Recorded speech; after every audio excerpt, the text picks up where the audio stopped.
Sim racing is short for simulated racing.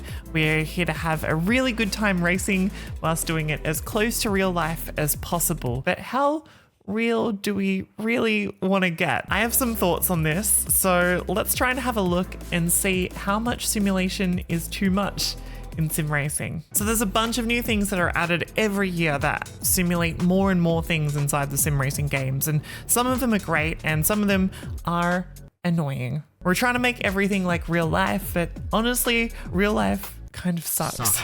There's a lot of things in real life that we don't have to deal with in Sims.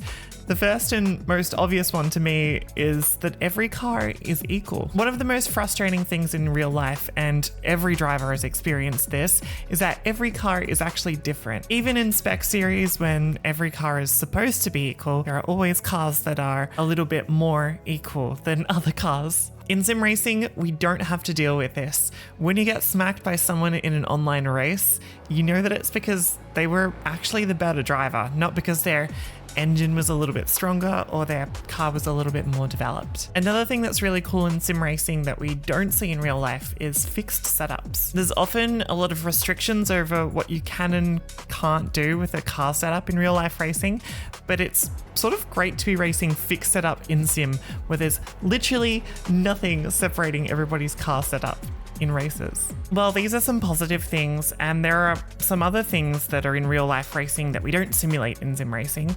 There are a few things that we do have in sim racing games that I find frustrating. And if you have some things that you find frustrating too, please let me know in the comments. And otherwise, if you like the video, you can leave a like as well. So an example of something that's realistic but kind of sucks when you have to deal with it in a sim is something that I had to deal with in a V8 supercar league that I used to race in. A few years ago, iRacing brought in this wonderful new feature where you can turn your engine on and off. Now, it's not super exciting now, and it's one of the few things that's drilled into you if you play ACC, for example. But at the time, the league was super excited to have this brand new feature in. Now, this sounds smart on paper and adds immersion, but when you think about it, it actually kind of sucks. Every single time you get in the car, you have to wait sitting there for like 6 seconds just holding a button while the car boots up. It got old immediately. Plus, you can spawn on the grid for the race start, and it's really easy to just forget to turn the engine on. There's nothing that pops up on screen to tell you, or a spotter saying anything. You just don't notice, and then the lights go out and you realize that you have no throttle, and then you get crashed into. I've done it, and very annoying. The thing with this is that it just doesn't need to be there. What realism am I gaining by having to hold an on button for a couple of seconds every time I magically apparate onto the starting grid? It doesn't add anything to the racing apart from being really, really annoying. Another annoying thing here, and maybe slightly more controversial, but caution periods. Sometimes safety cars are great. They can compress the field when it's getting too strung out, and it can converge strategies in some really interesting ways. Other times though, they suck. I did an IndyCar race a few years ago now, and it had 17 cautions in an 100-lap race at New Hampshire. That is too many caution periods. It's about one caution period every 2 minutes of green flag running.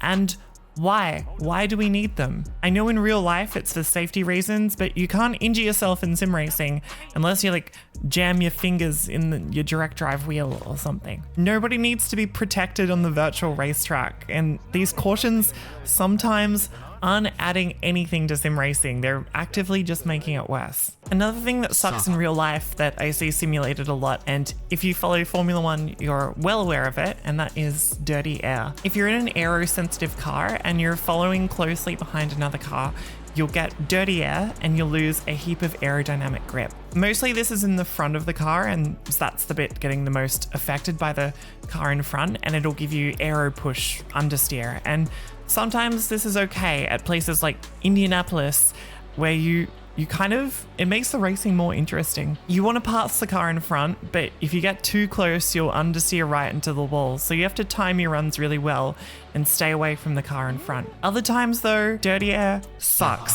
I've done a heap of open wheel races across multiple sims, and when you're in that bubble behind another car where you can't get close, it just makes you so sad. I've started races behind another car and just followed them for the entire race because it's impossible to be able to race closely. Dirty Air sucks and it's not adding anything to the racing. Some sims like Gran Turismo have certain draft settings that actually turn down Dirty Air, which is pretty good, but a lot of sims, you can't escape it. You just have to live with it. Another thing that Gran Turismo does really well that other sims sort of don't is include tire and fuel multipliers. Now, I've ranted about this before, but having multipliers for fuel and tire wear can mean that you have an entire strategy race play out in a much shorter time span. Yes, it's not super realistic having soft tires last like 3 laps and a fuel tank last 6 laps, but it is so much fun. It is way more fun than some of the slow burn strategy we have in most of our sim racing games where you have to race for like an hour to have strategy kind of play out. Now, these are some things in real life that are simulated in sim racing games that kind of suck, but we also sometimes add in some things on top that aren't the most realistic but can sometimes make the game better. The first one I see the most in Assetto Corsa Competizione, but I've seen it in a lot of other sims now, and it's a radar to see where other cars are around you on track. This one is not very realistic. Knowing exactly where your car in relation to others is something that you have to really keep track of in a real life car, whilst in a sim, you can kind of just track them on your screen. Does it make the sim racing better though? Well, sort of, yeah. It's much easier to race people with your radar up. You know when you have overlap and you can avoid incidents when other cars are still alongside you and you run them out of room or something. At the same time though, sometimes I feel like drivers give less room when you can see them on a radar. There's a bit of too much confidence when you can see where the other cars are, and maybe it's encouraging us to have more incidents. And while radars are a big thing in ACC and Gran Turismo and places, there's another thing that I see a lot in iRacing, and that's changing where the camera location is. You have to run cockpit view in official iRacing races, but you can actually alter where the cockpit camera sits on a car. Most drivers do this when you have a car with a huge A-pillar,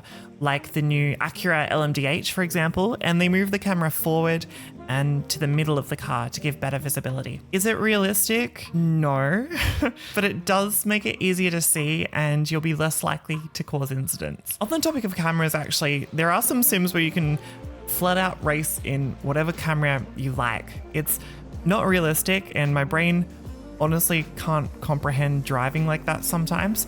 But if you can drive a car in the chase cam, well, I think you honestly deserve to be able to race it.